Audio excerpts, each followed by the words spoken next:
Hello everyone, it's the college football guy here with another video. Well, him here down in sunny, if you hadn't tell, Tampa, Florida. Down here it's in the 70s, about to hit 80 here in a minute. Waiting here on my next load. I just delivered, figured out where they're going to send me to get up back to Tennessee, and it's been fun. I mean, now since Sunday, and I'll be back home on Saturday, so 7 days straight. But, you know, hey, what are you going to do? But we're here to talk some college football, aren't we?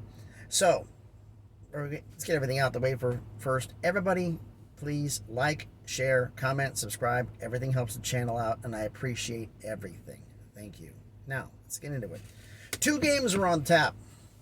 One game, it was back and forth and a great game, but an injury, I think, told the story, and the other one was just absolutely brutal. Absolutely brutal. We'll do the great game first, then we'll get to the brutal. The great game, Baylor versus West Virginia. Baylor at West Virginia. Baylor was a 3-point favorite on the road, and West Virginia was on there. If Neil Brown lost this game, he would have been fired. There's no doubt in my mind he would have been fired.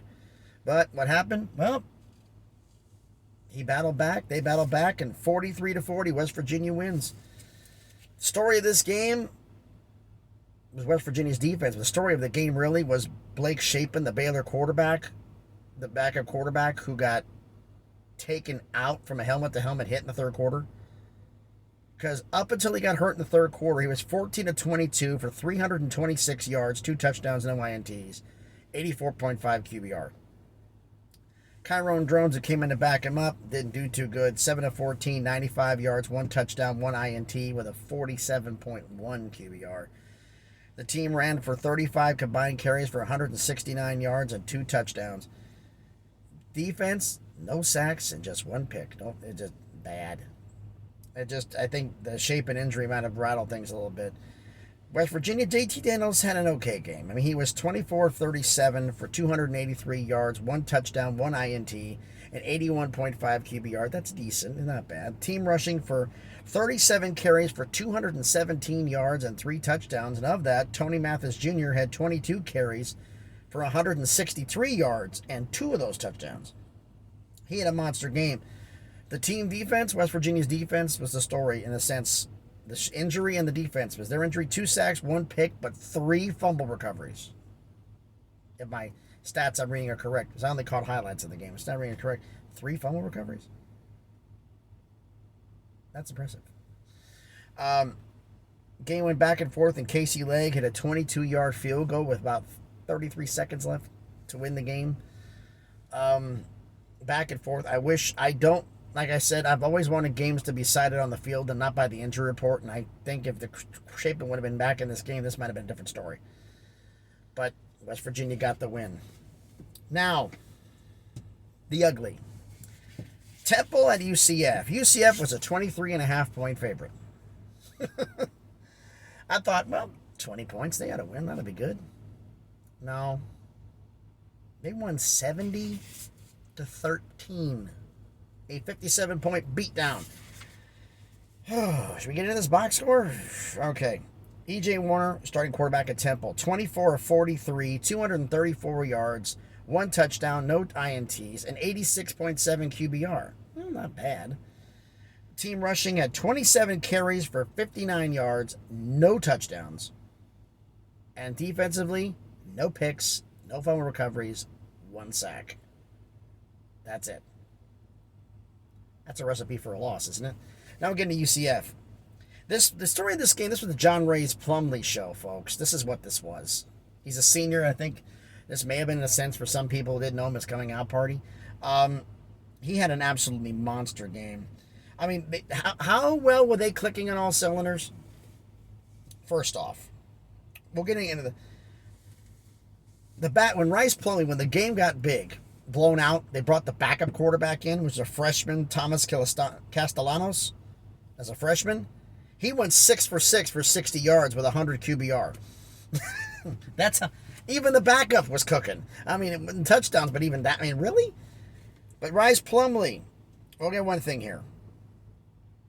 Went 18 of 22 for 373 yards, 4 touchdowns, no INTs, 97.3 QBR.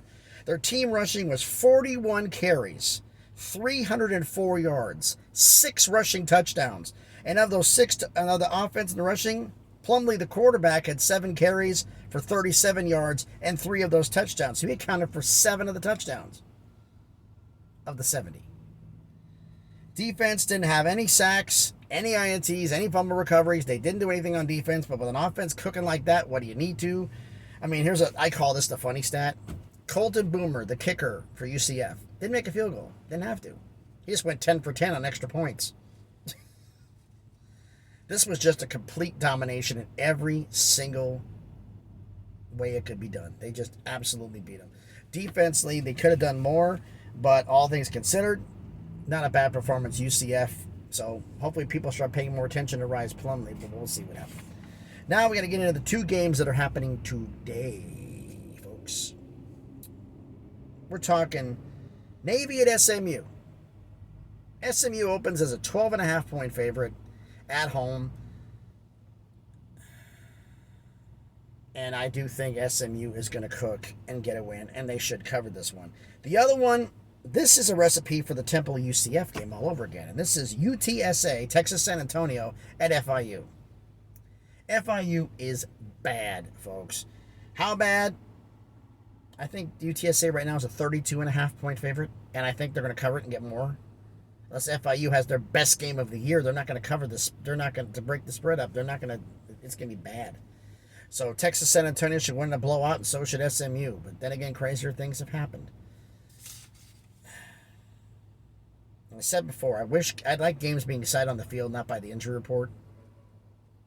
So I really wish the injury to Chapin hadn't happened, but that's just the way things go, unfortunately, because everybody has injuries. So tomorrow morning, I'm going to record it really early tomorrow because because I'm going to be driving on my way back.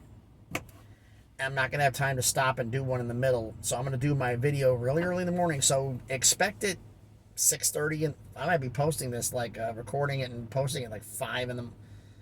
You're recording it tonight and post it 5 in the morning, 6 in the morning, or I might do it later tonight. I don't know. We'll see how it goes.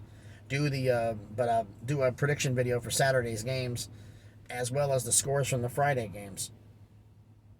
So we'll see how that goes. So tell me what you think about it. Anything surprised you about these games? The Baylor West Virginia game being nip and tuck didn't surprise me. UCF destroying Temple as big as they did surprised me a little bit. But tell me what you think about those games, as well as the 2 that are happening today. So as always, please, as I said before, like, comment, share, subscribe. Everything helps the channel out. I appreciate everything. Thank you, everyone, for everything that you do.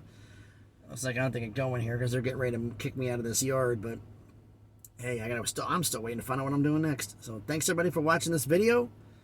Thanks for everything that you do, everyone. Be safe and please be good to each other.